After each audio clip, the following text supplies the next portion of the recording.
विचारों का अपमान हुआ, फिर भी वो बोले नहीं। बोले नहीं का मतलब दुख तो उन्हें भी हुआ, लेकिन बोले नहीं, कुछ नहीं कहा। तो हम अनुमान अपने से करेंगे, कभी कभी हम भी नहीं बोलते, दुखी होते हैं। एक कहावत प्रसिद्ध है, जबरा मारे रोवन न दे। कई लोग मारते भी हैं, कहते रोना मत, ऐसा भी होता है। पिटाई भी करो, रोने भी न दो। जैसे कई बार कोई बदमाश आ जाए, तुम फोन करना चाहो तो फोन करने देगा? चाहते हो कि फोन कर लें, लेकिन नहीं करने देता। कई बार चाहते हैं हम रोएं, किसी से शिकायत करें, तो नहीं कर पाते। पर जब कोई बुद्ध को कोई कहता है तो किसी से शिकायत नहीं करने का मामला नहीं है। उनको लगता ही है कि क्या इससे हुआ, ये तो चिल्लाता है, भौंकता है, कुत्ता है। ये कहावत हम कहते तो हैं, कुत्ते भौंकते रहते हैं और हाथी अपनी चाल चलता है। पर कुत्ते भौंकते रहे, तुम हाथी की चाल मस्त रह के चल सको, कितना कठिन है। वो तो भौंकता है, उससे ज्यादा हम ही भौंकने लगते, क्योंकि हमारा स्तर, भले हम कहें अपने को हाथी, पर हमारी आदत भी उस कुत्ते ही जैसी है। उससे कोई बहुत हम भिन्न नहीं है।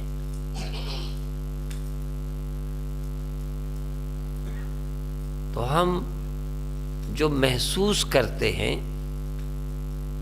यदि कोई अपनी अनुभूति बताए और वो तुम्हारे साथ कभी हुआ ही ना हो, तो कैसे अनुमान करोगे? जैसे जाके पैर न गई बिवाई, जिसके पैर में बिवाई नहीं हुई, अपने घर का बुजुर्ग बिवाई दिखाता है, वो भी हम देखते हैं। पर यदि आपके पैर फटे ही नहीं हो, कभी दर्द जाना ही ना हो, तो फटा फटा तो बुरा लगेगा, लेकिन इसको कितनी पीड़ा होती है वो तुम नहीं जान सकते। इसीलिए कुंवारी लड़कियां पुत्र उत्पत्ति की पीड़ा को नहीं जानती। चिल्लाते भी देखे तब भी कितना दर्द होता है वो वही जानती है जिसको प्रसव होता है। थोड़ा बहुत उसके चिल्लाने से अनुमान लगाते। इसीलिए ये भी कह दिया, बांझ की जान प्रसव की पीड़ा। बांझ, जिसको संतान नहीं होती, वो प्रसव की पीड़ा को नहीं समझती।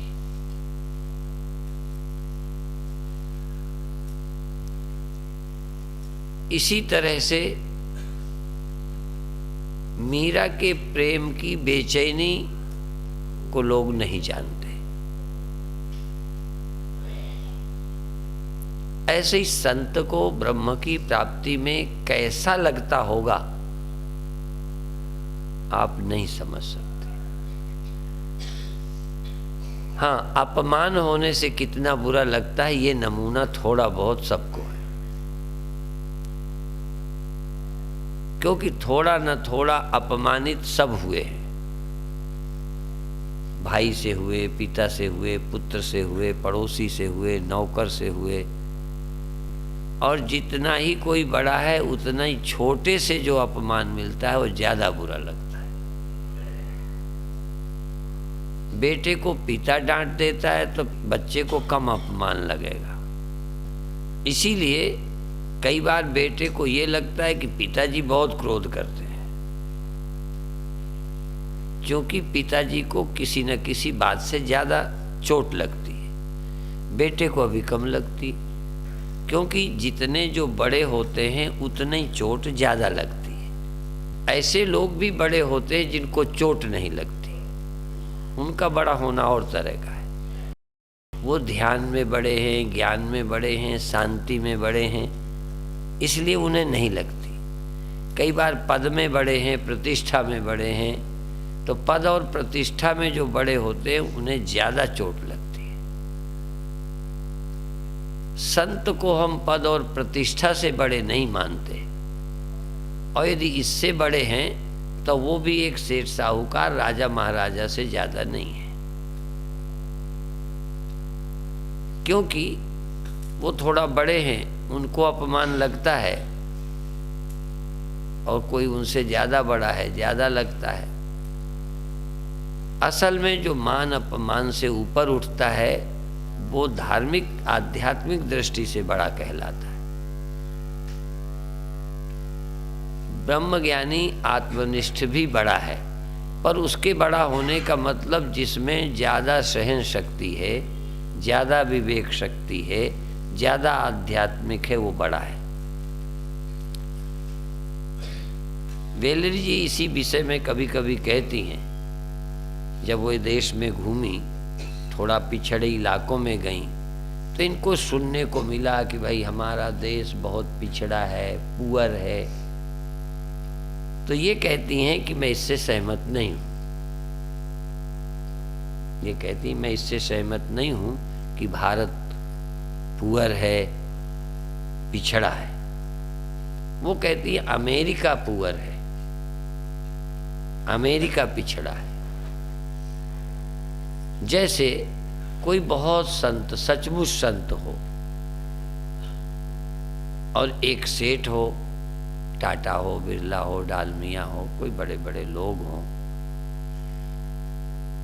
तो कोई कहेंगे संत बहुत पीछे हैं, कोई कहेंगे नहीं ये पिछड़े हैं। जरा मन की तरफ देखो कि संत पिछड़े हैं कि ये बड़े पैसे वाले पिछड़े हैं। मन की दृष्टि, जब धन की दृष्टि से देखेंगे तो साधु पिछड़े हैं,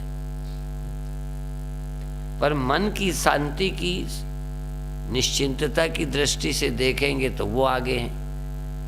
और आगे वो माने जाते हैं जो होने को दिल करता है। फिर समझ लें परिभाषा। तुम लोग धनी बनना चाहते हो कि गरीब? बोलो है? हाँ सच बोलो, उसमें क्या है? धनी बनना। क्यों? धनी होना तुमको ज्यादा लगता है अच्छा। धनी माने बड़ा, धन माने सुखी, तो तुम अपने नापने से अपने को पीछे समझते हो, धनी को आगे समझते हो। नहीं तो कोई पीछे थोड़ी जाना चाहता है, सब आगे जाना चाहते। तो तुम्हारी समझ में आगे वो है जो पद वाला है, प्रचार वाला है, विशेष किसी मामले में आगे है, वो तुम्हें लगता है तुम भी पीछे हो तो आगे जाना चाहते हो। तो जो अमेरिका जैसा होना चाहता है, अमेरिका जैसा पूंजीपति जैसा, वो जरूर पिछड़ा है जो अमेरिका जैसा होना चाहता है। जिनकी निगाह में भारत पिछड़ा नहीं है, भारत आगे है, संत आगे हैं, वो संत होना चाहते हैं। फिर ध्यान दें, ये पिछड़ों के पीछे हैं कि अगड़ों के पीछे हैं? भी तुम किसके पीछे भगते हो? हैं? अगड़ों के पीछे, बड़ों के पीछे। हर आदमी बड़े के पीछे। तो किसी का नपना जब पैसे की ओर गया तो वो समझता है अमेरिका आगे है, वो एडवांस है और वो ज्यादा सुखी है, तो उनकी निगाह में अमेरिका आगे है। पर ये कहती है मैं इससे, मेरा भिन्न विश्वास है, अमेरिका पीछे। अब जिनकी दृष्टि में भारत आगे है वो भारत के पीछे चलना चाहिए। जिनकी दृष्टि में साधु आगे हैं वो साधु के गुण अपनाना चाहेंगे। और जब तक ये तुम्हारा मूल्यांकन नहीं बदलता तब तक आप किसी गुरु के पीछे नहीं चलोगे। इनसे पूछो तुम यहाँ क्यों आई हो, तो ऐसे पैर के निशान बना के कहती हैं हम स्वामी जी के, महाराज जी के पद चिन्हों पर चलेंगे। पद चिन्ह का मतलब जहाँ जैसे जैसे वो जाएंगे उनके पीछे पीछे, उनके पैर के निशान में हम पैर रखते आगे बढ़ेंगे। अनुयायी, पद चिन्हों पर। तो ये अमेरिका के पद चिन्हों पर नहीं चलना चाहती, और इसीलिए इन्होंने 500 एकड़ जमीन में वहां एक गांव बनाया है, और उस गांव का नाम, तुम लोग कहते गांव नरक है, शहरों में स्वर्ग है, इसलिए लोग शहर भाग रहे हैं। ये कहती हैं हमारा जो गांव जो बनाया है वो कहती हैं अर्थ हेवन है, धरती का स्वर्ग है, और भारत के लोगों को गांव सुविधा से रहित है, इसलिए नरक है। साधु बहुत कम सुविधा में रहते थे, आनंद में रहते थे, तो हम लोग मानते थे कि ये बहुत आगे हैं। इसीलिए योगी यतन करहि जेहि लागी, भूप राज तज होए विरागी। विरागी आगे हैं कि राजा आगे हैं? तुम्हें लगता है कि बाबा आगे हैं?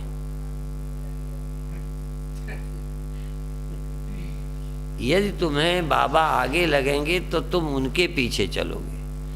कई बार बाबाओं को ही तुम आगे लगते हो, वो तुम्हारे पीछे चलते हैं। जो सेठ निर्णय लें बाबा राजी हैं, हम राजी हैं उसी में जिसमें तेरी रजा है, यहाँ यूं भी बाबा है यूं भी बाबा है। तो तुमको संतों की रजा में राजी होना चाहिए कि संतों को तुम्हारी रजा में राजी होना चाहिए। तो राजा राज्य छोड़कर संत बनते हैं,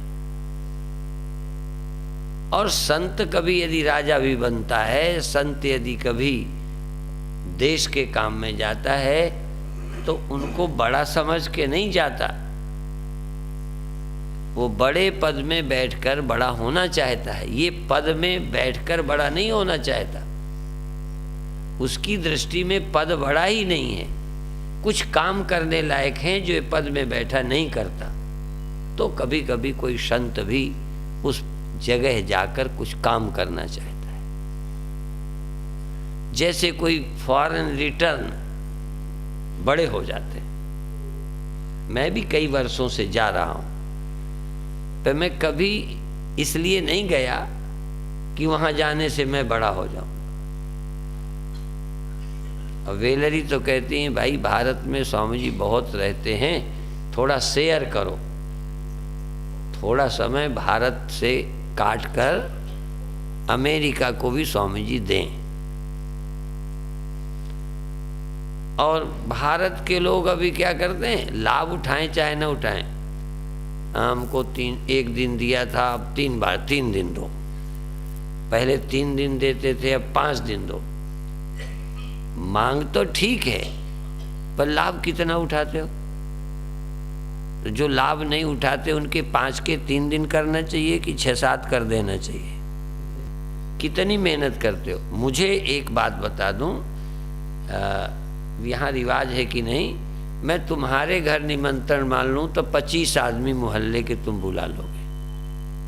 क्यों? स्वामी जी आ रहे हैं, स्वामी जी आ रहे हैं। अच्छा, ये यहाँ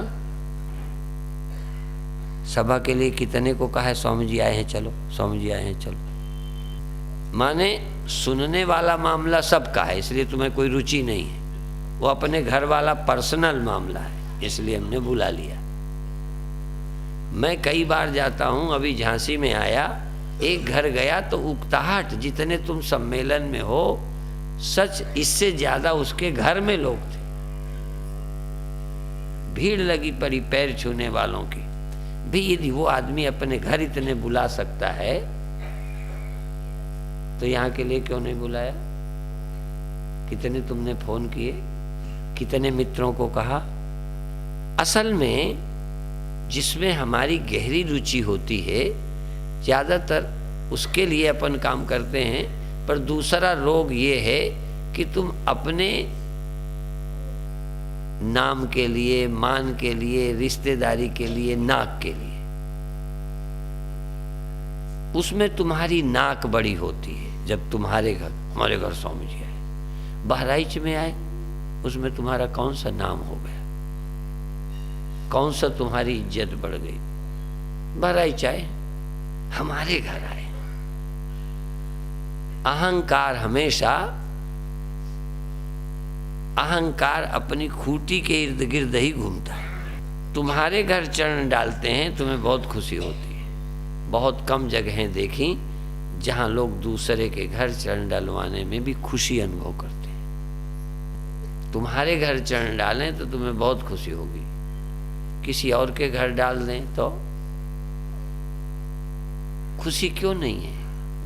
अहंकार आखिरी बंधन है, अहंकार और अज्ञान। अज्ञान जिसके कारण अहंकार जिंदा रहता है। अहंकार का बीज है अज्ञान। अज्ञान से ही अस्मिता होती है और अस्मिता से ही राग द्वेष अभिनिवेश होते हैं और वही बार बार इस सृष्टि में आने जाने का चक्कर पैदा करता है। और अज्ञान निवृत्त हो जाए तो शरीर और मन रहते भी आने जाने का काम खत्म हो जाता है। हम उस अवस्था की शांति से परिचित नहीं जहां मेरा कुछ नहीं है और मैं कुछ नहीं। ख्याल करके देखो, यदि मेरा कुछ न हो तो घाटा क्या है? मैं कुछ न हूं तो मौत क्या है, दुख क्या है? अहंता और ममता ही दुख का कारण है और अहंता और ममता का कारण अपने व्यापक स्वरूप का अज्ञान है। और व्यापक स्वरूप में जाते ही राग द्वेष ईर्षा खत्म होते हैं। यद्यपि एक पेचीदा विषय है थोड़ा जीना, उनमें भी राग द्वेष सुख दुख दिखाई देते हैं जो ब्रह्मता को प्राप्त हो गए। उसका कारण क्या है कि ब्रह्मता को प्राप्त होने पर भी ब्रह्मता में जब तक हम रमण करते हैं, आत्मरमण, आत्मस्मरण, प्रभु स्मरण, तब तक हम दुख से रहित रहते हैं। जब हम उसे भूल जाते हैं तब फिर हम दुख में पड़ जाते हैं। उसके लिए फिर थोड़ा उदाहरण से समझो। यह जगत जहां तुम हो ये तुम्हारे लिए है, पर एक समय आता है ना जब तुम्हारे लिए ये वाला दुनिया होती नहीं, नींद में चले जाते। आप तो नहीं जाते? बोलो, जाते हो? हम ऐसे उल्टा सुल्टा पूछेंगे तुमसे, यदि झूठे में हाँ करोगे तो हम समझ जाएंगे तुम सुनते नहीं हो या ईमानदार नहीं हो। बिल्कुल मुझे भी गलत लगे तब भी तुम्हें जो सही लगता है बोलो। तो ये जगत तुम प्राप्त है, ये जगत तुम्हें प्राप्त है, इसका तुम्हें ज्ञान है, पर इसका भी ध्यान नहीं रहता नींद में। जब इसका ध्यान नहीं रहता तब आप स्वप्न देखते हो, और जब नींद खुलती है तो ये तुम्हारे ध्यान में आ जाता है, बिना लाए आ जाता है। चूंकि ये तुमको प्राप्त है, ध्यान नहीं रहता, नींद आती है, नींद खुलते ही फिर वो हमें प्राप्त हो जाता है। ऐसे ही जिनको अभी आत्मा का ज्ञान ही नहीं है, हुआ ही कभी नहीं।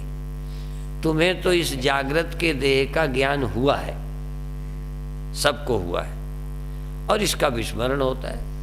तो जब हम ब्रह्म हो जाएं, हमें अपनी ब्रह्मता का पता चल जाए, तो जब हम होश में होंगे तब तो हम ब्रह्म होंगे। जब होश में होंगे, जब हम ब्रह्मता के होश में ना होंगे, होते हुए जब हम होश में ना होंगे तब फिर हम और कुछ हो जाएंगे। जब हम ब्रह्म के अलावा कुछ हो जाएंगे तब हम सीमित हो जाएंगे, दुखी हो जाएंगे, मरने लग जाएंगे, चिंता करने लग जाएंगे। जब हम नींद में आ जाते हैं, जगत का भान नहीं रहता, तब हम सपने देखते हैं। जब जग जाते हैं तो सपने खत्म होते हैं, इस दुनिया में आ जाते हैं। लेकिन यह दुनिया भी एक तरह का स्वप्न है, यह दुनिया भी। तो जब इस दुनिया में हम और जागते हैं, नींद में भी हम दीवाल की अपेक्षा ज्यादा चेतन है। नींद में दीवाल को समझो मरी हुई है, हम नींद में भी मरे हुए बोलो नहीं है। मरे हुए से सोने वाला थोड़ा चेतन है मरे की तुलना में, और सोए वाले से स्वप्न वाला थोड़ा ज्यादा चेतन है। सोने वाले से, गहरी नींद वाले से स्वप्न वाला थोड़ा ज्यादा जागा है, और स्वप्न वाले से जागा हुआ ज्यादा जागा है, और जागे हुए से आत्मज्ञानी ज्यादा जागा है। ऐसा समझो जैसे एक अवस्था ही अभी पानी बाकी है, जैसे मरे हो को जिंदा होना बाकी है, जिंदा सोए हुए से स्वप्न देखना बाकी है, स्वप्ने में जो कुछ देखता है उससे जागने वाला एक स्टेज है, और इस जागे हुए से भी ज्यादा जागा हुआ, इससे भी ज्यादा जागा हुआ वो है जो ब्रह्म है, आत्मा है। वो इतना ही नहीं जागा, पर जैसे जागा हुआ फिर स्वप्नों में चला जाता है, स्वप्न वाला फिर नींद में चला जाता है, और नींद वाला भी मौत में चला जाता है।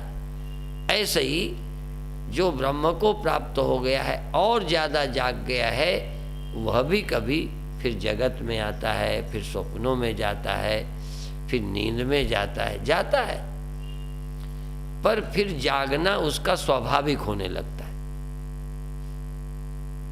जैसे पेड़ हमारी तरह रोज जग जाता है ना, नहीं जगता।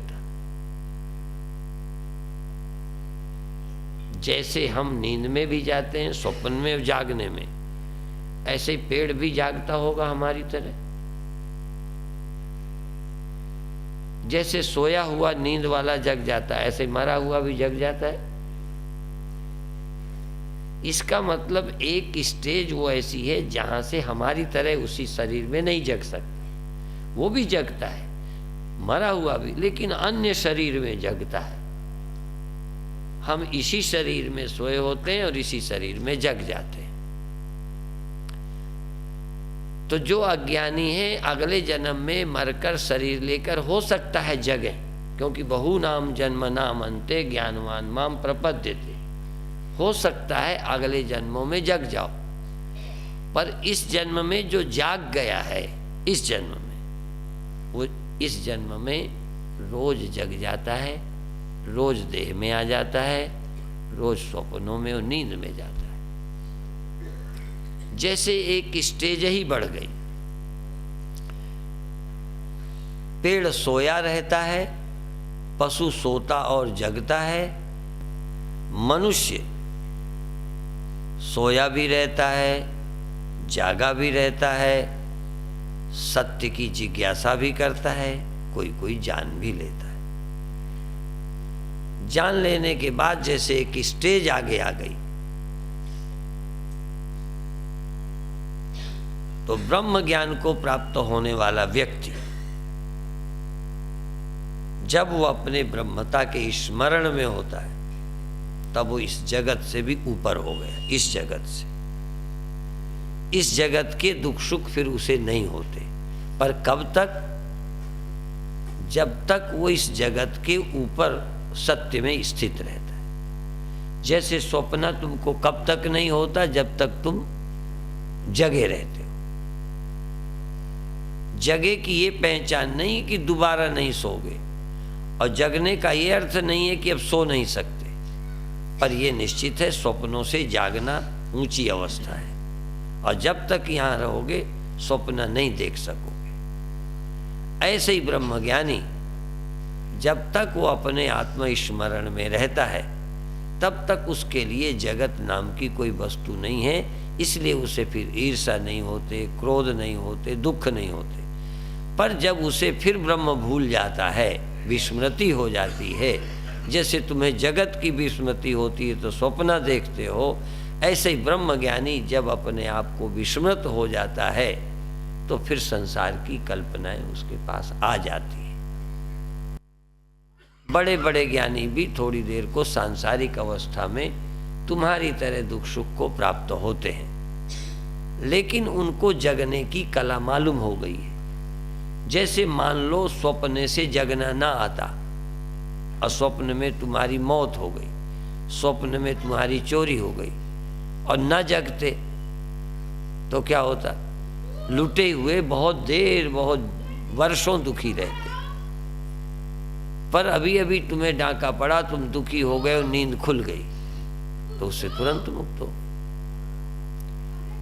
तो इस देह में रहने वाले दुखी होते हैं, पर जब देह के भाव से ऊपर उठकर आत्म भाव को प्राप्त होते हैं, आत्म भाव को, ब्रह्म भाव को। ब्रह्म भाव का मतलब है कि जितनी देर दूसरा नहीं है। गहरी नींद में कोई दूसरा नहीं होता, इसलिए गहरी नींद वाला न डरता है, न चिंता करता है, न गरीब होता है, न पापी होता है, क्योंकि उस समय किसी तरह पापी होने से दुख ग्लानि नहीं होती। गरीबी का कोई दुख नहीं होता गहरी नींद में, क्योंकि और देह का ख्याल ही नहीं है, और का ख्याल ही नहीं, तो कौन गरीब कौन अमीर होगा? गरीब और अमीर होने के लिए और भी तो कोई चाहिए। स्त्री पुरुष होने के लिए देह तो चाहिए। तो गहरी नींद में तुम कैसे स्त्री होगे, कैसे पुरुष होगे, कैसे अमीर होगे? वहां तो बहराइच और बैंक ही कोई नहीं है नींद में। तो जब कोई अनुभव ही नहीं तो कैसे हो जाओगे? ऐसे ही जिस व्यक्ति को ब्रह्म के सिवा कुछ भी नहीं है, ये बात समझते हुए फिर ध्यान दो, आपको दिक्कत कहाँ आएगी। एक तो अभी ज्ञान में रुचि नहीं, पहली कमी, और यदि ज्ञान को प्राप्त हो जाओ तो दोबारा फिर संसारिकता घेरती है, और फिर लगते हो हमें ज्ञान नहीं हुआ, हमें कोई फायदा नहीं है, पहले की तरह फिर गड़बड़ है, दुख है। ये बात गलत है। कितने बार हम दोबारा स्वप्न देखें, पर ये नहीं कह सकते कि हम कभी जगे ही नहीं। जगे हैं हम, स्वप्नों के दुख से छूटे हैं। ऐसे ही बिना किसी अन्य वस्तु के तुम केवल आत्मा के ज्ञान मात्र से मुक्त हो जाओ। इसीलिए जब हम संतों के नाम रखते हैं तो बहुत सोचते हैं, बहुत देर सोचते हैं क्या लिखें। उस समय जब हमारी वृत्ति बनती है, भले चेले उस नाम को सार्थक करें या ना करें, पर नाम रखते हैं तो बहुत देर सोचते हैं। जब हमने किसी का नाम रखा ज्ञान स्वरूप, तो ज्ञान ही जिनका स्वरूप है, शरीर स्वरूप नहीं, इंद्रिय स्वरूप नहीं, ज्ञान स्वरूप। किसी का नाम रखा चित्त प्रकाश, सूर्य प्रकाश नहीं, चंद्र प्रकाश नहीं, तारा प्रकाश नहीं, अग्नि प्रकाश नहीं, चित्त प्रकाश। जहाँ चित्त का ही केवल प्रकाश है, चैतन्य ही केवल प्रकाश है। इसी तरह किसी का नाम रखा ज्ञान मात्र। अभी शब्द आया था इसलिए दोहराया, हम ज्ञान मात्र हैं। वहाँ ज्ञान के अलावा और कुछ नहीं, केवल ज्ञान, ज्ञान मात्र, केवल ज्ञान। अभी ज्ञान भी है, ज्ञेय भी है, ज्ञान मात्र नहीं है। अभी तो बहराइच भी है, ज्ञान भी है, बहराइच भी है। बिना ज्ञान की बहराइच नहीं, अभी बिना बहराइच का ज्ञान नहीं। अभी देह है तो ज्ञान है, ज्ञान है तो देह है, तो दो हैं, प्योर नहीं है, प्योर कॉन्शियसनेस नहीं है, केवल चैतन्य नहीं है। ज्ञान मात्र, मात्र ज्ञान, और कुछ नहीं, और कुछ मिला नहीं है, मिलावट नहीं है, मिक्स नहीं है। अभी चेतन के साथ जड़ मिला है, ज्ञान के साथ ज्ञेय मिला है, दृष्टा के साथ दृश्य मिला है, मैं के साथ यह मिला है। अभी केवल मैं नहीं है, कोई और भी है। और से राग द्वेष होता है, क्रोध होता है, नफरत होती है, काम होता है, लोभ होता है, ईर्ष्या होती है। जितनी देर तुम्हारे पास और नहीं है। एक लाइन मेरे गुरुदेव के समय लोग बोलते थे, गौर से जब देखा तो और का कोई ठिकाना नहीं, और नाम की कोई वस्तु नहीं है।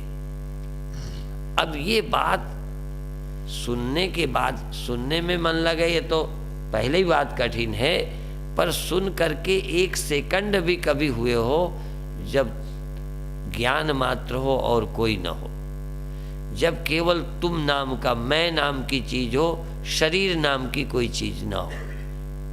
अभी भी आप मैं, लेकिन अभी आप अकेले कब कहते हो? जब तुम और तुम्हारा देह होता है तब कहते हो हम आज अकेले थे घर पर।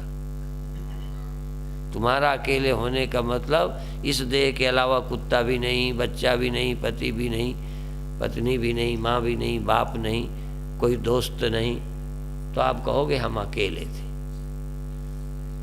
और हम कहेंगे जब तुम्हारे पास देह और इंद्रियां ना हो, तुम्हारे पास मन ना हो और का स्मरण भी ना हो, सिर्फ तुम अकेले हो, उस अकेलेपन की उपलब्धि समाधि है। उस अकेलेपन का होना आत्मबोध है। और ध्यान करो, कभी थोड़ी देर करो, देर लगेगी पर सब हो सकता है, असंभव नहीं है। बर्फ थोड़ा धैर्य धारण करे, थोड़ी देर में बर्फ गायब हो जाती है, पर अस्तित्व तो गायब नहीं होता। बिना बर्फ के भी कुछ बचता है, उसका क्या नाम है?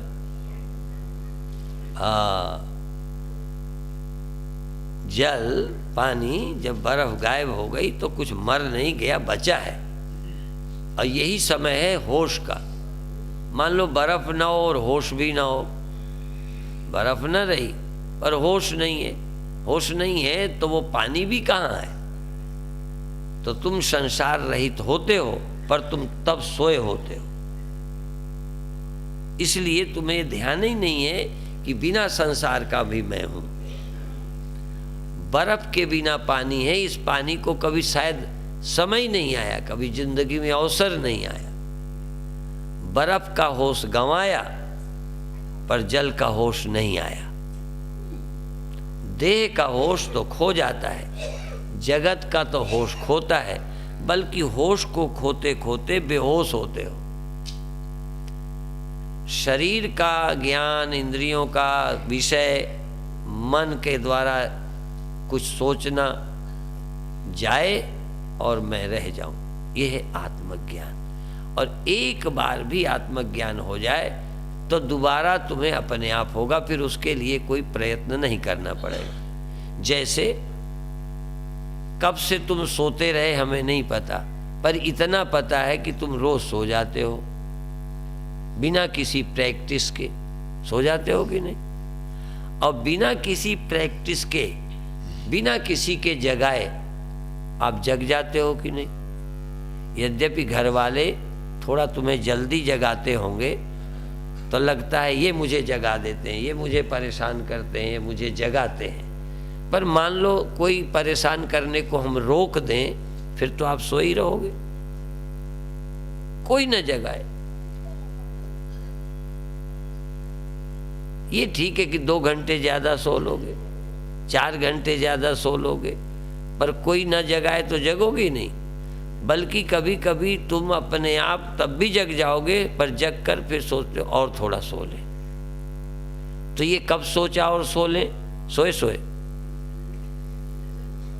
तो देखो जग तो गए, जग कर निर्णय लिया कि नहीं अभी जल्दी है। हम तो घड़ी देख के फिर सोते हैं, क्या करें? जल्दी नींद खुल गई, देखा अभी तो 2 ही बजे हैं, तब फिर अपन लेट गए। क्योंकि ये भी एक आदत पड़ गई कि इतनी देर तक सोना है। कभी कभी तो नींद थोड़े में पूरी हो जाती है, और कभी कभी ज्यादा देर सो के भी पूरी नहीं होती। ये भी अनुभव हुए होंगे। तो हम लोगों के यहाँ तो एक कथा है, कहावत, कि नींद और मट्ठा, मट्ठा जानते हो ना? नींद, मट्ठा और सहरा,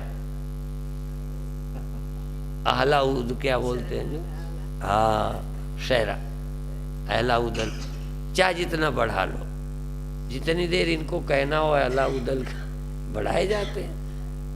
गप्पा ही तो मारनी है, चाहे जितनी मार लो।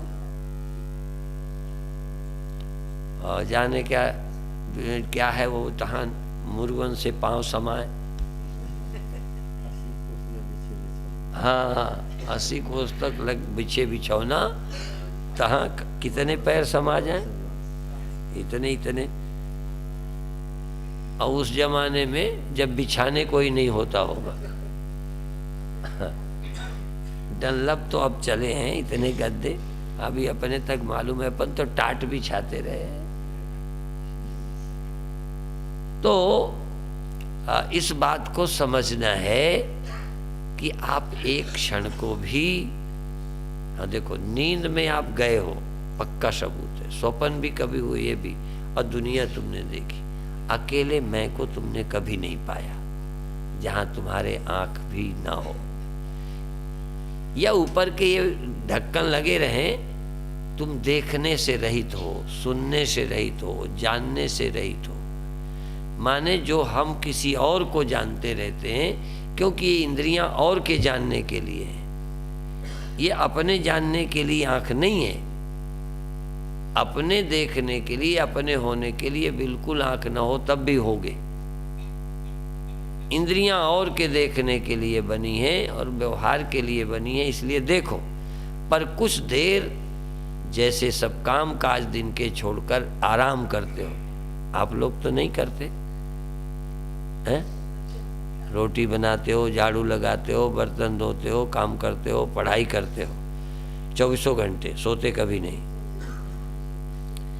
तो जैसे ये सब काम करके आराम करते ही करते हो, मजबूर हो जाते हो, ऐसे ही सब देखो, सब सुनो। कुछ देर के लिए देखने से आराम पाओ। क्या देखना? देखना भी तो, जगना भी तो मेहनत है। देख के नहीं आंखें तनती। कमजोर आंखें वाले तो ऐनक न लगाएं तो दर्द होने लगता है। कई ज्यादा पढ़ने वालों को दर्द होने लगता है। पढ़ना जरूरी है, पर पढ़ने से भी कष्ट होता है।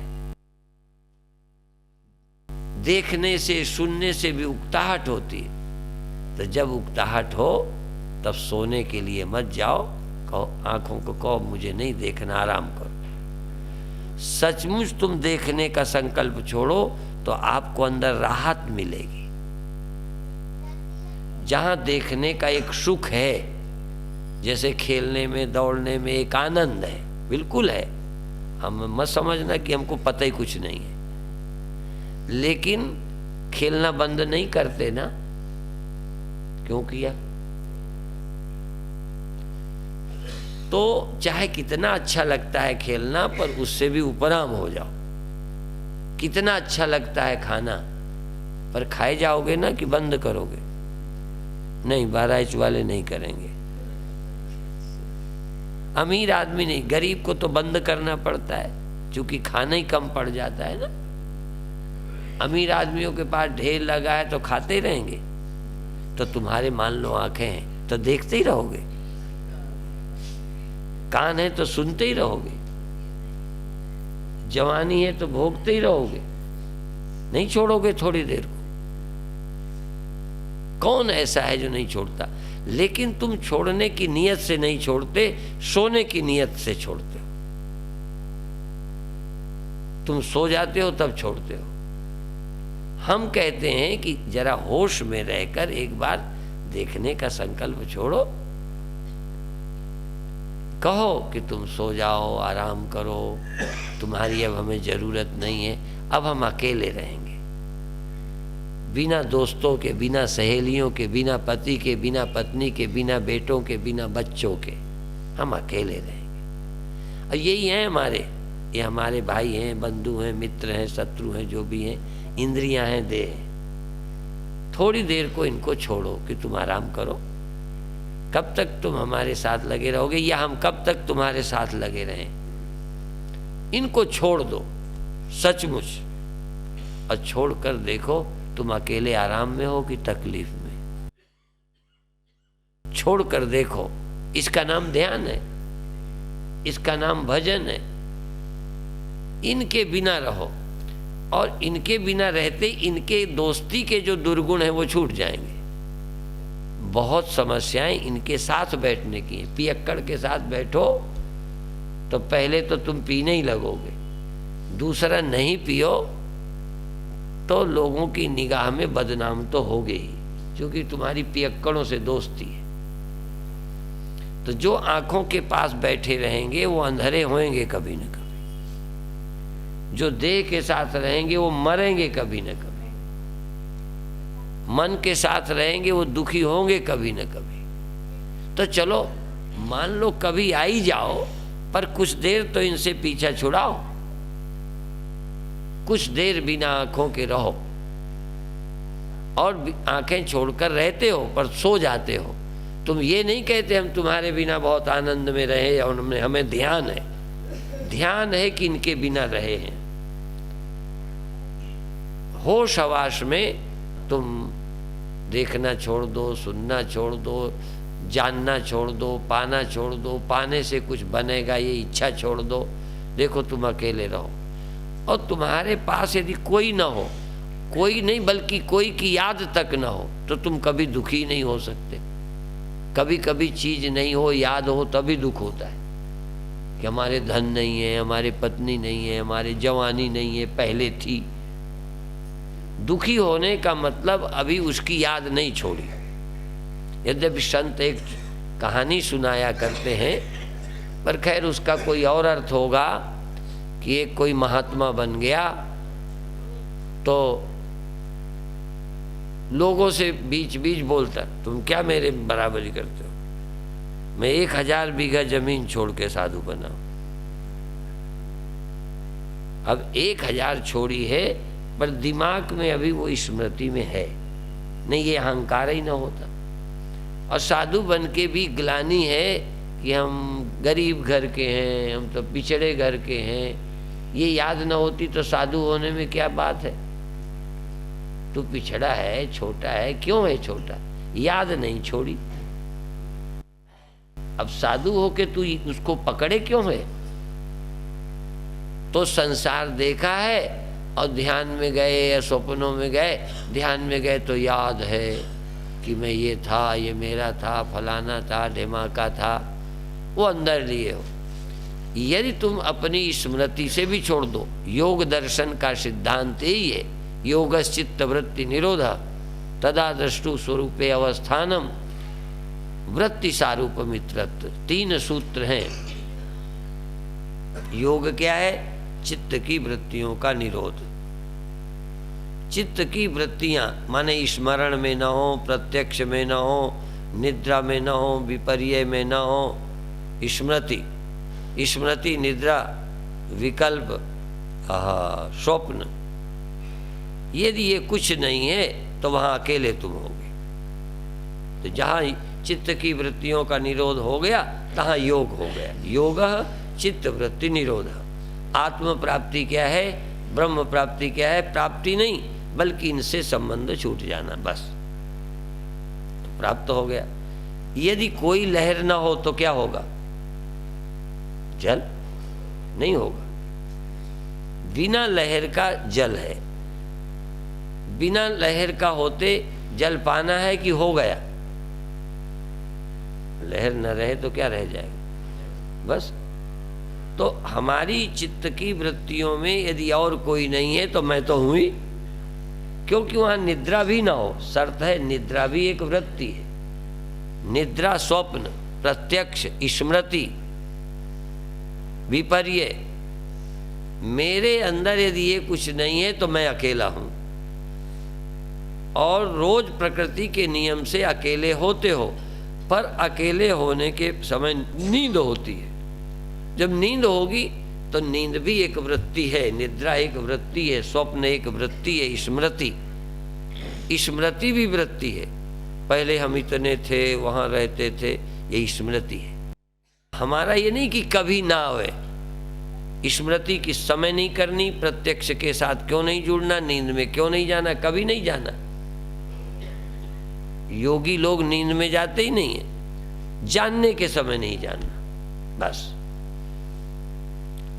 जैसे कोई कहे भाई काम संबंध नहीं करो, जीवन भर नहीं, नहीं जब तक ब्याह नहीं, बस इतना ही है, और क्या है। इसी तरह बीमार हो तब तक ये मत खाओ, यदि बीमारी ठीक हो जाए तो सामान्य भोजन करो। इसी तरह से ज्ञान के समय के लिए चित्त की वृत्तियों का निरोध करो। थोड़ी देर नींद से बचकर समाधि में जाओ। नींद से भी बचो, जगत से भी बचो। इसीलिए और भी एक नियम है कि चित्त यदि नींद में जाए तो जगा दो, संसार में जाए तो उसे लौटा लो। यदि नींद में चले जाओगे तो भी आत्मा की प्राप्ति, नींद की प्राप्ति हो गई, अब आत्मा को क्या प्राप्त करो? ऊधो मन न भय 10-20, मन तो एक है। चाहे इससे भजन कर, चाहे विषय कमाओ, चाहे इससे भजन करो, चाहे संसार में लग जाओ। रैन बिताई सोए कर, दिवस बिताया खाए। हीरा ऐसा जन्म है कौड़ी बदले जाए। तो क्या दिन भर भजन ही करते? न सोते रहो, न भजन करते रहो, न संसार में रहो। संसार में रह चुके, नींद में रह चुके, सपनों में रह चुके, स्मृति में रह चुके, सब जगह इनको छोड़कर एक दिन जरा रहकर होश में। नहीं तो छोड़ा तो नींद में आ गए। तो नींद भी तो छोड़नी है थोड़ी देर के लिए, सदा के लिए छोड़नी है ना। तुम्हें ऐसे कोई महात्मा मिले हैं जो सोते नहीं? हमें तो नहीं मिले। तुमने दर्शन किया हो तो हमें भी करा देना। तुम जादूगरों के पास गए, सिद्धों के पास गए, गिद्धों के पास गए, कोई ऐसा साधु जिसने सोना बंद कर दिया हो, जो जगत को जानता ही ना हो, खाता ही ना हो, सब काम करते। तो इसका मतलब तुम और वो बराबर कि नहीं? वो एक बार वहां भी जा चुका है जहां ये कुछ नहीं है, तुम वहां कभी नहीं जाते। इतना फर्क है। एक बार जा लोगे तो रास्ता बन जाएगा, बस ये फर्क है। जब चाहो जा सकोगे। यदि सोना तुम्हें ना आता तो संकट में भी कैसे सोते? जगना ना आता होता तो कुछ होती रहती, कैसे जगते? जरा सा शोर हो, कह लगे वो घंटी बजाई, हमारी नींद खुल गई। घंटी बजाने से खुली कि खुलती रहती है इसलिए खुल गई? यदि घंटी बजाने से नींद खुलती है, आदमी जाग जाता है, होश में आ जाता है, तो मरे के आगे बजाओ घंटी, फिर आ जाए तो मजा आ जाए। तुम कहते हो बीज बोने से उगता है, ये बिल्कुल ठीक है, पर भुना हुआ चना क्यों नहीं उगता? बोने से धान उगते हैं, चावल बो दो जरा, उग जाए। बोने से उगता है, पर उगता है जब उगना आता है, उगने की उसमें योग्यता है, तो जगने की क्षमता है, इसलिए घंटी से जग जाते हो। यदि केवल घंटी से जगते तो सबसे पहले हम सारे मरे हुए को जगाते।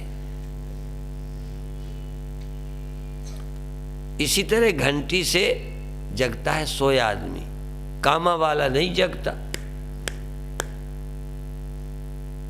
नहीं तो डॉक्टरों को कहते तुम जाओ, हम तो जगा लेंगे घंटी से। तो प्रकृति के कुछ नियम हैं। इसी तरह से हम कहते एक बार यदि प्रयत्न से तुम आत्मा को अकेले होश में प्राप्त कर लोगे, इसका भी एक संस्कार पड़ेगा। तो जब भी तुम्हें जरूरत होगी सबको हटाकर आत्मा को प्राप्त कर लोगे। इसलिए ध्यान आवश्यक है, इसलिए साधना आवश्यक है। और ये मनुष्य शरीर साधन धाम है, भोग धाम ही अकेला नहीं है। भोग धाम तो सब शरीर हैं। इंद्रियों के विषय सब शरीरों में, सब योनियों में मिलते हैं। मनुष्य का शरीर भोग योनि भी है और मोक्ष योनि भी है। चाहो तो भोगों में लगे रहो, चाहो तो योग प्राप्त कर लो। तो बिल्कुल आप छोड़ दोगे खाना पीना तब ब्रह्म प्राप्त होगा, ऐसा नहीं है। गुजारे भर का खाओ, गुजारे का कमाओ, गुजारे का पहनो, गुजारे के अनुसार व्यवस्था सुविधा जुटाओ। पर यदि इनके बढ़ाने में लगे रहे तो जिंदगी जब तक रहेगी फुर्सत न होगी, काम से नहीं होगी। कुछ समय ऐसा निकालो, कुछ समय निकालो। यदि तुम निर्णय में नहीं बदलोगे तो समय नहीं निकलना।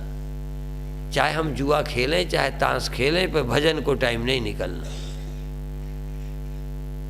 चाहे हम 2 बार नहाएं, दिन भर कपड़ा धोएं, चाहे कुछ टाइम मेकअप में लगाएं, पर टाइम भजन का नहीं निकलना। जरूरत जहाँ चाह होती है तहाँ राह मिलती है। चाह नहीं है तो समय है ही नहीं किसी के पास, और समय होता है, चाह हो ना तो सबकी आंखों में धूल झोंक करके हम समय निकाल लेते हैं, माँ बाप से भी बच लेते हैं जो हमें करना है। इतना आदमी चतुर है कि घर वालों को बेवकूफ बना के भी रास्ता निकाल लेता है, और नहीं तो घर वाले छूट भी देते हैं कि बेटा ध्यान करो थोड़ा, हमें फुर्सत नहीं। और कई तो ये भी कहेंगे तुम्ही ने भजन करके क्या कर लिया है, और करना है तो तुम ही कर लो मेरे बदले। और लोग अपने बदले में खाने नहीं देते, अपने बदले में ब्याह नहीं कि मेरे बदले तुम ब्याह कर लो, अपने बदले में अच्छे कपड़े तुम पहन लो, हम तो रद्दी पहनेंगे। एक ही जगह है जहाँ कहते तुम चले जाओ हमारे बदले, सत्संग सम्मेलन हो रहा है, कहते तुम चले जाओ आज हम नहीं जाते। और कहते नहीं मेरा भी मन नहीं है, तो कहने लगे बच्चे को भेज दो। कहने को भी हो जाए कि हाँ आए थे। तो आत्मज्ञान के लिए कुछ समय निकालो, और बहुत आसान है आत्मज्ञान। एक वही बात कहकर समाप्त करूंगा कि देखो, तुम चेतन न होते तो न दिखता, जैसे मिट्टी न होती तो ईंटा न बनता। ईंटा बनने के लिए उसका आधार बेस अस्तित्व कौन है, और घड़ा बनाना होता तो स्वतंत्र बन जाता।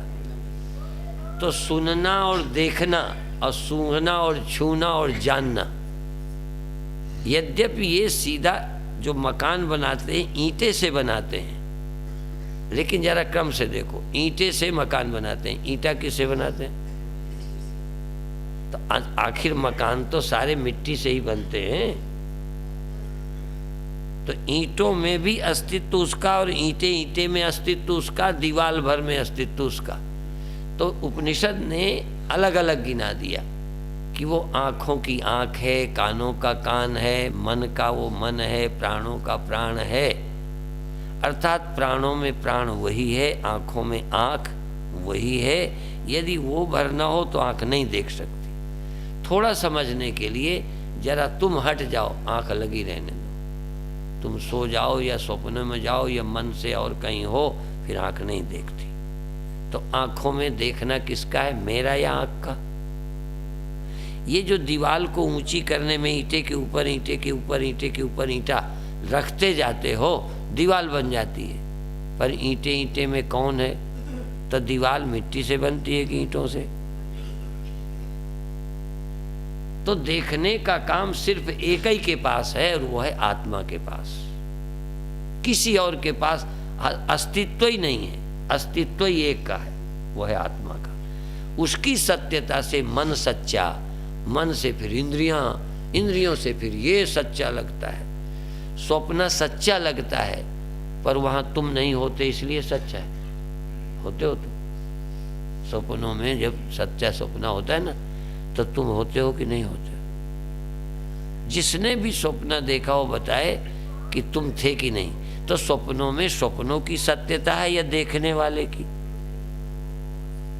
तो ये जगत सत्य है, ये सब गप है। सत्य तुम हो, पर अभी तुम इस राज को नहीं जानते हो। बस यह राज क्लियर होना चाहिए कि आंखों में देखना पना यद्यपि इस पुर्जे में है, जैसे दीवाल को ऊंचा करने का काम ईंटों से होता है, पर हर ईंटे में होता कौन है?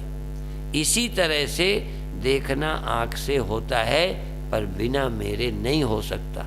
सुनना कान से होता है, पर मेरे बिना नहीं हो सकता। अब मान लो मेरे इस समय कान बहरे हों या आंखें ठीक ना हों, तो मैं हूं कि नहीं? देखो, इनके बिना मैं हूं, पर ये बिना मेरे। ईंटों के बिना दीवाल नहीं है, ईंटों के बिना दीवाल नहीं है, अब मिट्टी के बिना। आखिर जरा देखना शुरू करो कि मेरे बिना आँख कान नाक कुछ नहीं है। ये आकार नहीं कहता। आँख क्या है? जिससे दिखता है। तो दिखाई पड़ने की सामर्थ्य मेरी है, सुनने की क्षमता मेरी है। ऐसे ही मन में मन, मनसो मनो, मन में मन चेतन है, मन में मनत्व चेतन का है। भगवान ने कहा रसो हमअप्सु, जल में मैं रस हूं, चंद्रमा में चांदनी, आग में ओज तेज मैं हूं। भगवान ने कहा ये इनमें सब तो मैं हूं। तो तुम अभी वहां नहीं समझोगे जल्दी, पर यहां तो समझो। तुम्हारे बिना आंख देख लेती है ना, तुम होते नहीं तब भी आंख देखती है। ऐनक लगाओ, आंख में नहीं, सिर पे लगा लो। ऐनक से दिखता है कि नहीं दिखता? बोलो बोलो। यदि नहीं दिखता तो लगाते क्यों? अच्छा, यदि ऐनक से दिखता है तो पीठ पे लगा लो। बात समझ में आए? निश्चित है ऐनक से दिखता है, नहीं तो पत्थर ही लगा लो। यदि ऐनक का कोई महत्व नहीं है तो पत्थर के लगा लो ना। यद्यपि ऐनक के भी अपने गुण हैं, पर कितना गुण हो, बिना मेरे आंख नहीं देखती, बिना मेरे कान नहीं सुनते, बिना मेरे मन के जगना सोना नहीं होता, बिना मेरे किसी का हैपना नहीं होता। किसी में हैपना है तो मेरी उपस्थिति है, सिद्ध ही नहीं हो सकता। ऐसे मैं का ध्यान धीरे धीरे ये देखो कि आप हो कि नहीं, आप हो कि नहीं, आँख में, कान में, मन में, श्वास में, फलाने में, धीरे धीरे तुम मैं का ख्याल रखो। जो हो तो हो, ना हो तो ना सही। मान लो आँख ना भी हो तो मैं हूँगा, दिखना बंद होगा। दोनों फर्क है, क्योंकि आँख ना हो तो भी नहीं दिखेगा और मैं ना हूँ। हाँ, ऐनक भी जरूरी है, पर अकेला ऐनक नहीं देखता, और बिना ऐनक के भी मेरा देखना नहीं है। इस ऐनक को कह रहा हूं, इस बिना ऐनक के दिखा, लेकिन मेरा होना है। देखना नहीं है पर मेरा होना है। नहीं तो अंधा कोई होता तो जिंदा ही ना होता, अंधे तो नहीं जिंदा है ना। इसलिए सब में ये देखो कि मैं कब तक हूं, कहां तक हूं। अंत में सबसे कठिन काम है जो कल बताऊंगा। इसके आगे कल चर्चा करूंगा कि चेतन भी तुम हो कि नहीं हो। क्योंकि मान लो जगते रहे जगते रहे जगते रहे, फिर देखोगे चेतनता भी चली गई, नींद आ गई। तो ये नींद चेतन को आई है, या जैसे ऐनक हटाने से धुंधला हो जाता है, दिखना कम होता है, आंखें हटा लो देखना बंद होता है। ये निर्णय करना कितना कठिन है कि आंखें देखती हैं या मैं देखता हूं। इसी तरह से हम देखते हैं, हम बहुत सावधानी से जगते रहे, देखा नींद आ गई। तो नींद भी बुद्धि के कारण आती है कि स्वतंत्र चेतन को नींद आती है। तो हम लोग मानते हैं जागृत स्वप्न सुषुप्ति है बुद्धि की अवस्था। जैसे देखना आंख के कारण है, सुनना कान के कारण है, निश्चित इनका भी अपना महत्व है, पर इन सब में मेरा होना जरूरी है। इसी तरह जगना बुद्धि का है, पर बिना मेरे बुद्धि कभी न जग सकती है न सो सकती है, और बिना बुद्धि के मुझे भी जगने सोने की जरूरत ही नहीं है। इस तरह से फिर कल और रात्रि को फिर समझाएंगे, और तुमको यदि ईमानदारी से सुनो तो आत्मज्ञान या तो हो जाएगा, या आत्मज्ञान की प्रक्रिया समझ में आ जाएगी, जिसका प्रयोग करो समझ लो। और आत्मज्ञान का लाभ क्या है? जन्म और मृत्यु से छुटकारा, विकार से छुटकारा। विकार भ्रांति है, जन्म मरण भ्रांति है, आवागमन भ्रांति है, सुख दुख भ्रांति है, कर्तापना भोक्तापना भ्रांति है। इतनी चीजें भ्रांति हैं। जैसे रस्सी में सांप नजर आता है, होता नहीं, ऐसे इतनी चीजें तुम में झूठी हैं। कर्तापना भोक्तापना, जन्मना मरना, आना और जाना, सुख और दुख, ये सब भ्रांति हैं। और जिस दिन ये जान गए ये सब भ्रांति है, स्वप्न है, तो सत्य आप है, फिर आपको कौन मार देगा। और वहां तक पहुंचते, आंख पहुंच जाते ही रूप गया, कान जाते शब्द गए, मन जाते जगत गया। ये सारा जो तुम्हें और लगता है, ये और कब तक लगता है? जब तक तुम मन बुद्धि और इंद्रियों के स्तर पर हो। मन बुद्धि इंद्रिय और देह के स्तर से ऊपर उठोगे तो न तुम्हारा कोई विषय होगा, न तुम किसी के विषय होगे, न तुम किसी से जाने जा सकते हो, न तुम किसी को जान सकते हो। तब तुम अकेले आप ही आप हो और का कोई अस्तित्व नहीं है। एक बार देख लो जैसे कृष्ण ने देखा था। कृष्ण को ये पता है, राम को ये पता है, हाँ ज्ञानियों को ये पता है, और हमको इसका भर पता है, आत्मा का कुछ पता नहीं है। इसलिए आत्मज्ञान आवश्यक है और जिनको जरूरी हो वही ज्यादा रुचि लें। कल्पवृक्ष है, तुम स्वर्ग चाहो स्वर्ग मिलेगा, संसार चाहो संसार मिलेगा, जो चाहोगे। लेकिन चाहने भर से नहीं, साथ में तप है। केवल चाहने से होवे तो लोग चाहते हैं और रोते भी हैं कि हमें नहीं मिल रहा। इसलिए ये सब प्राप्त होगा साधना से, तप से, धर्म से और इच्छा से। और मोक्ष होगा सब इच्छाओं के त्याग से, आत्मज्ञान से। पर आत्मज्ञान की भी पहले इच्छा होगी तभी ना, वो जबरदस्ती थोड़ी प्राप्त होगा। ये ठीक है, प्राप्ति के बाद सब इच्छाओं की निवृत्ति होगी, फिर जीवन चलेगा, जितने दिन रहेगा खाएंगे पिएंगे। कोई इच्छा नहीं है खाने की, कोई जीने, लेकिन कुछ दिन तो शरीर रहेगा ज्ञान होने पर। नहीं, ज्ञान के दिन सबके शरीर समाप्त हो जाते तो ज्ञानी हमको मिलते ही नहीं, क्योंकि तब तक मिलते जब तक ज्ञानी नहीं, ज्ञान होते ही खत्म। तो किसी को ज्ञानी और गुरु नहीं मिलते। लेकिन ज्ञान के बाद भी बहुत दिन शरीर रहता है, मन रहता है, काम करते हैं, आते और जाते हैं। अब कोई बातें दोहराता रहूं उसे ठीक नहीं है। यद्यपि विषय मनोरंजन की दृष्टि से आज नहीं रहा है, पर उसका एक हेतु, कितनी वर्षा में ठंडी में आप आए हो तो थोड़ा गंभीर विषय सुनने को मिले। भले रुचि किसी भाग्यशाली को होगी, सबको रुचि नहीं होती। जिसको परमात्मा कृपा करते हैं, परमात्मा कृपा करते हैं तो मनुष्य होते हैं, और परमात्मा कृपा करते हैं तो जानने की इच्छा होती है। परमात्मा कृपा करते हैं तो जनाने वाले मिलते हैं। तीन चीजें कृपा से मिलती हैं। जिन पर कृपा होगी जानने में रुचि बढ़ती जाएगी,